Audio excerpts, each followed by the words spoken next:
Second spit from the Crypt. Yeah. David Gray. And where is Asha? Right there. Well, you know, thanks for coming to Studio Bongiorno. We work on some donations, right? So we're going to pass the basket later. But anyways, let's start with some poetry.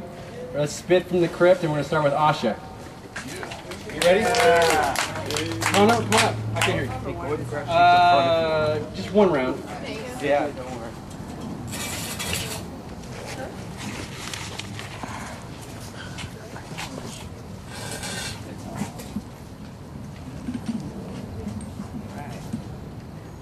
What's up, everybody? I'm Asha.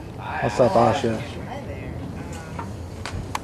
So this poem is about basically my generation, reflection on the 80s babies.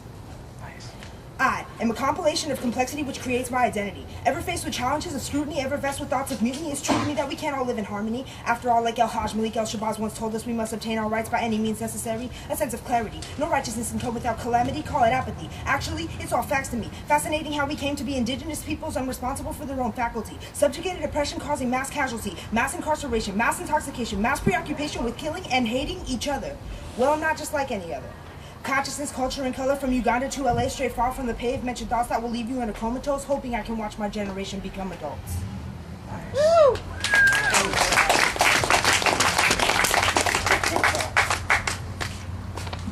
Awesome.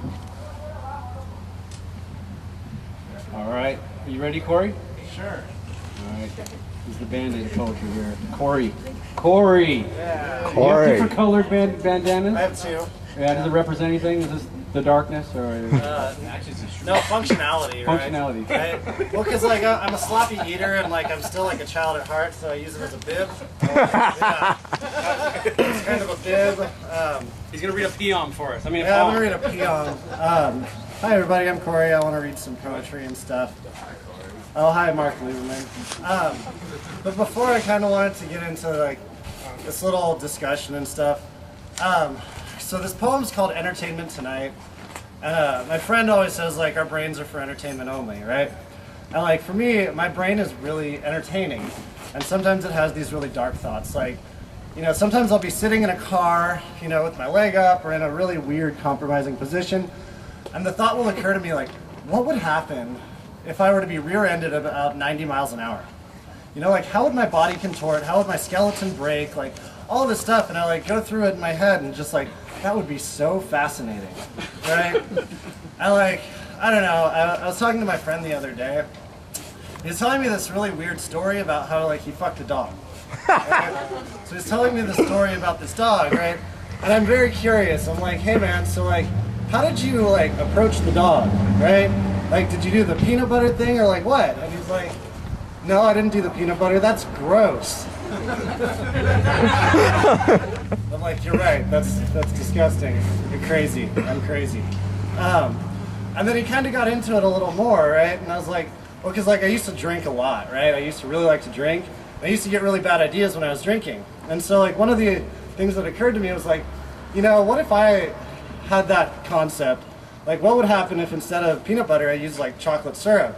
And my friend says, then you'd only have 100 Dalmatians. Anyway, I don't know, I thought that was entertaining. This poem's called Entertainment Tonight. My existential angst is derived from a social malady that drives a desire to be unconditionally loved while reserving the right to hate everything and everyone.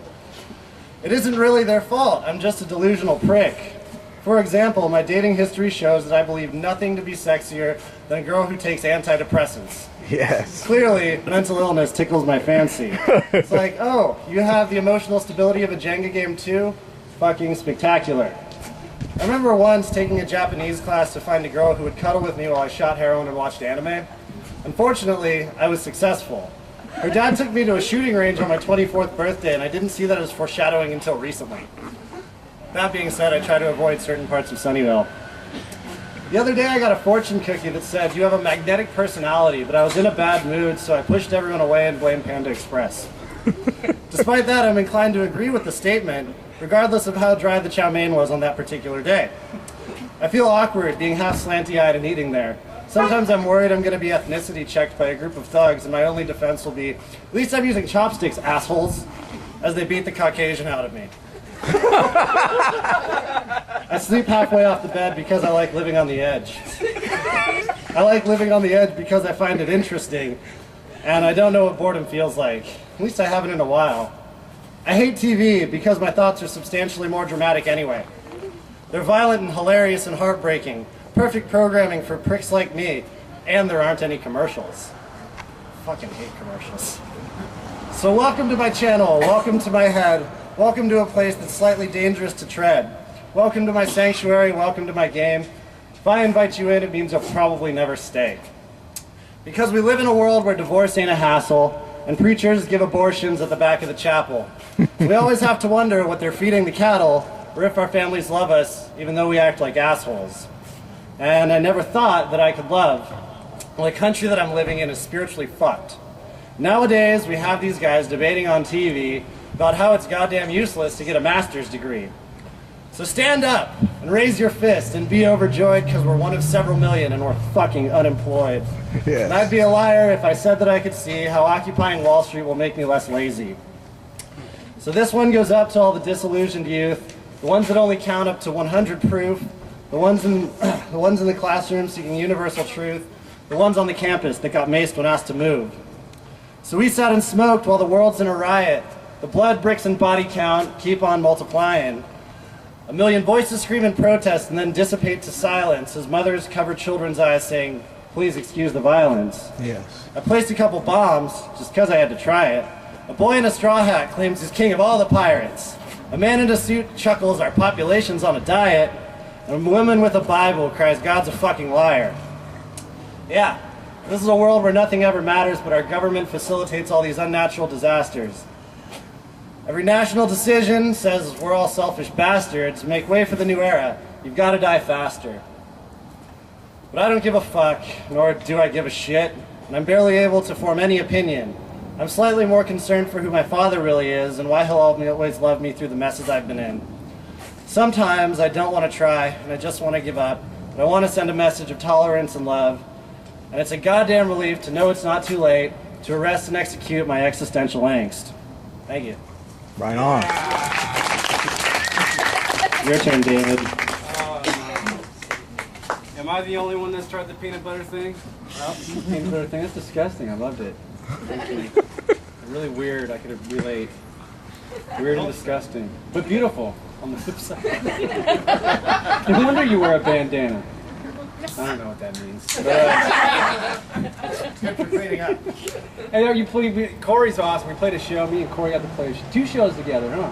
That's awesome. Yeah, that's sweet. Yeah, and E-Rock is going to come up. Bob's going to take the camera, and E-Rock's going to come up and spit from the Crypt. What do you guys think of the name Spit from the Crypt? You like Spit I from don't the know how Crypt? to do it, man. Or Spit from What the do Grave? I push? It's already recorded. It's already on? Yeah, I thought it Is that great? You like Spit from the Crypt or Spit from the Grave? I like Crypt. Oh, jeez. Yeah. All right, Eric, E-Rock, is going to come up, and it looks like he's organized as usual. Hurricane. What's that? Hurricane. Hurricane Eric. I'm not looking on the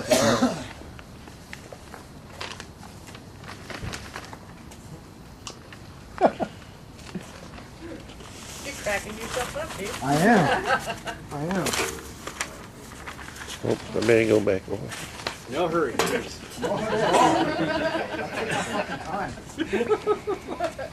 Can you hear me? Yep. Oh, yeah. Good.